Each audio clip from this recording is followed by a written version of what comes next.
ಪ್ರೀತಿ ಮಾಡುವವರು ಯಾವಾಗಲೂ ಹತ್ತಿರ ಇರಬೇಕು ಅಂತ ನಾವೆಲ್ಲರೂ ಬಯಸ್ತೀವಿ ಅಲ್ವಾ. ಆದರೆ ಈಗಿನ ಕಾಲದಲ್ಲಿ ಶಿಕ್ಷಣಕ್ಕಾಗಿ, ಕೆಲಸಕ್ಕಾಗಿ ಅಥವಾ ಬೇರೆ ಯಾವುದೇ ಕಾರಣಕ್ಕಾಗಿ ಅನೇಕರು ತಮ್ಮ ಪಾರ್ಟ್ನರಿಂದ ದೂರ ಇರಬೇಕಾಗುತ್ತೆ. ಇದನ್ನೇ ನಾವು ಲಾಂಗ್ ಡಿಸ್ಟೆನ್ಸ್ ರಿಲೇಷನ್ಶಿಪ್ ಅಥವಾ LDR ಅಂತ ಕರಿತೇವೆ.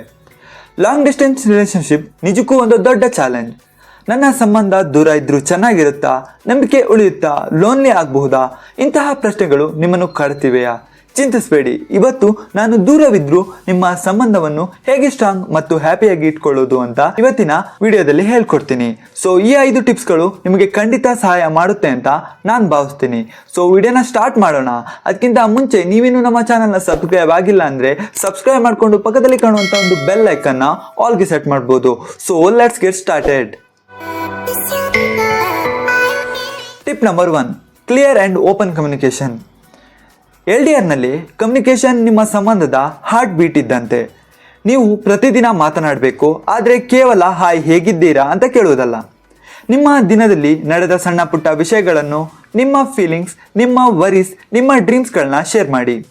ಕಮ್ಯುನಿಕೇಷನ್ ಗ್ಯಾಪ್ ಬಾರದಿರಲು ಡೈಲಿ ಫಿಕ್ಸ್ಡ್ ಟೈಮ್ನಲ್ಲಿ ವಿಡಿಯೋ ಕಾಲ್ ಮಾಡಲು ಟ್ರೈ ಮಾಡಿ.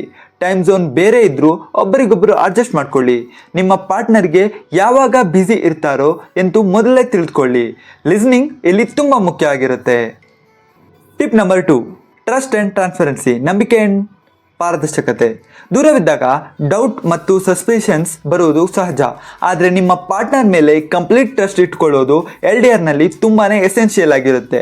ಯಾವುದೇ ಗುಟ್ಟು ಇಟ್ಕೊಳ್ಳದೆ ಟ್ರಾನ್ಸ್ಪರೆಂಟ್ ಆಗಿರೋದು ತುಂಬಾ ಮುಖ್ಯ. ನೀವು ಎಲ್ಲಿಗೆ ಹೋಗುತ್ತಿದ್ದೀರಿ, ಯಾರನ್ನು ಭೇಟಿಯಾಗುತ್ತಿದ್ದೀರಿ ಎಂದು ಹಾನೆಸ್ಟ್ ಆಗಿ ನಿಮ್ಮ ಪಾರ್ಟ್ನರ್ಗೆ ತಿಳಿಸಿ. ಅನಗತ್ಯವಾಗಿ ಸೀಕ್ರೆಟ್ ಇಟ್ಕೊಳ್ಬೇಡಿ. ಯಾವುದೇ ಸಸ್ಪಿಷನ್ಸ್ ಬಂದರೆ ನೇರವಾಗಿ ಅವರೊಂದಿಗೆ ಕಾಮ್ ಆಗಿ ಮಾತನಾಡಿ. ಸೋಷಿಯಲ್ ಮೀಡಿಯಾನಲ್ಲಿನ ಆಕ್ಟಿವಿಟಿ ಬಗ್ಗೆ ಓವರ್ ಥಿಂಕ್ ಮಾಡೋಕ್ಕೆ ಹೋಗಬೇಡಿ. Tip number 3, future plans. ಭವಿಷ್ಯದ ಯೋಜನೆಗಳು. LDRನಲ್ಲಿ ಒಂದು ಎಂಡ್ ಗೋಲ್ ಇರಬೇಕು. ನಾವು ಎಷ್ಟು ದಿನ ಹೀಗೆ ದೂರ ಇರ್ತೇವೆ, ಎಷ್ಟು ದಿನಗಳ ನಂತರ ಒಟ್ಟಾಗಿ ಸೇರ್ತೇವೆ ಎಂಬ ಸ್ಪಷ್ಟವಾದ ಪ್ಲಾನ್ ಇರುವುದು ಬಹಳ ಮುಖ್ಯ. ಈ ಪ್ಲಾನ್ ನಿಮ್ಮಿಬ್ಬರ ಹೋಪ್ ಮತ್ತು ಮೋಟಿವೇಶನ್ ನೀಡುತ್ತೆ. ನಿಮ್ಮ LDRಗೆ ಒಂದು ರಿಯಲಿಸ್ಟಿಕ್ ಟೈಮ್ ಲೈನ್ ಸೆಟ್ ಮಾಡಿ. ಆ ಟೈಮ್ ಲೈನ್ ಬಗ್ಗೆ ನಿಯಮಿತವಾಗಿ ಡಿಸ್ಕಸ್ ಮಾಡಿ. ಮುಂದಿನ ವಿಸಿಟ್ ಯಾವಾಗ ಒಟ್ಟಾಗಿ ಶಿಫ್ಟ್ ಆಗಬಹುದು ಎಂಬುದರ ಬಗ್ಗೆ ಪ್ಲಾನಿಂಗ್ ಮಾಡುವುದು ನಿಮ್ಮ ರಿಲೇಷನ್ಶಿಪ್ನ ತುಂಬಾ ಇಂಪ್ರೂವ್ ಮಾಡುತ್ತೆ ಆ್ಯಂಡ್ ಸಾಲಿಡಿಫೈ ಕೂಡ ಮಾಡುತ್ತೆ.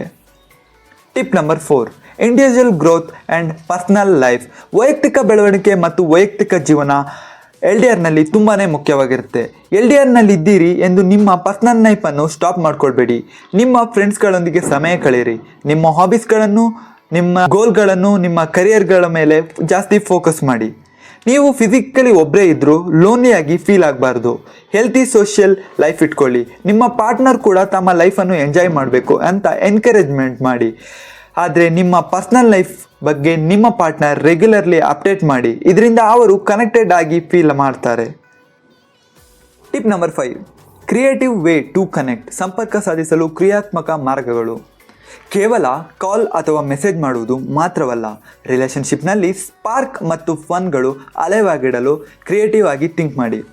ಒಟ್ಟಿಗೆ ಆನ್ಲೈನ್ ಗೇಮ್ ಆಡಿ, ಸಿಮ್ಯುಲೇಷನ್ಲಿ ಒಂದು ಮೂವಿ ಅಥವಾ TV ಶೋ ನೋಡಿ, ಒಟ್ಟಾಗಿ ಆನ್ಲೈನ್ ಕುಕಿಂಗ್ ಕ್ಲಾಸ್ಗೆ ಸೇರಿಕೊಳ್ಳಿ. ಪರಸ್ಪರ ಲೆಟರ್ಸ್ ಅಥವಾ ಸ್ಮಾಲ್ ಗಿಫ್ಟ್ಗಳನ್ನು ಅನ್ಎಕ್ಸ್ಪೆಕ್ಟ್ ಆಗಿ ಸೆಂಡ್ ಮಾಡಿ. ಪಾರ್ಟ್ನರ್ನ ಫೇವ್ರೆಟ್ ಫುಡ್ ಅನ್ನು ಆರ್ಡರ್ ಮಾಡಿ ಸೆಂಡ್ ಮಾಡಬಹುದು. ವರ್ಚುವಲ್ ಡೇಟ್ ನೈಟ್ನ ಪ್ಲಾನ್ ಮಾಡಿ.